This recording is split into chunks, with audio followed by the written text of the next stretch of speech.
Mettez bien de la force pour que la racine soit prisonnière et qu'il n'y ait pas d'air. Elle doit grandir comme dans un petit cocon. De la terre, du soin et de la patience pour donner naissance à une forêt. Le fruit de leur travail, ces 40 bénévoles ne le verront pas tout de suite, mais pour eux, l'essentiel n'est pas là. On est tous ensemble, il y a une très bonne ambiance et puis on a vraiment l'impression de faire quelque chose qui est hyper important. Les personnes qui ont le pouvoir d'agir, même de stopper tout ça, elles ne le font pas. Et on a un peu l'impression ici que c'est à notre échelle, on plante des graines, mais on plante aussi des graines dans la conscience des autres pour suivre ce chemin-là. Rachetée en 2020 par Benjamin et Rosanna, la ferme de Vernessac est devenue un lieu d'expérimentation et de pédagogie. Avec ces plantations, les jeunes exploitants souhaitent restaurer des terres dégradées, notamment par l'agriculture intensive. On a essayé de prendre un petit peu le chemin inverse pour aller essayer de dire, ici ce qu'on va faire, c'est qu'on va planter des arbres.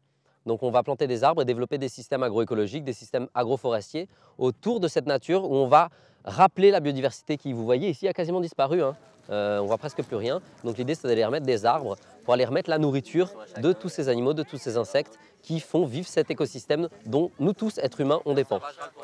Le déclic, Benjamin l'a eu en Amazonie. Entre 2015 et 2019, il y séjourne plusieurs mois et apprend l'agroforesterie auprès de Benki Piyako.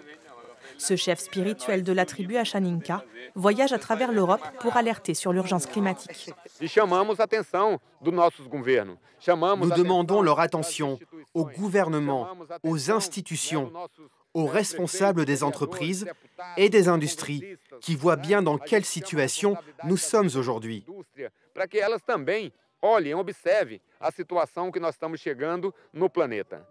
Le problème ne concerne pas seulement les Européens ou les peuples d'Amazonie. C'est la planète tout entière qui réclame l'attention de l'humanité. Depuis sa création, l'association de Benjamin et Rosanna, les jeunes gardiens de la forêt, a déjà planté ici 25 000 arbres.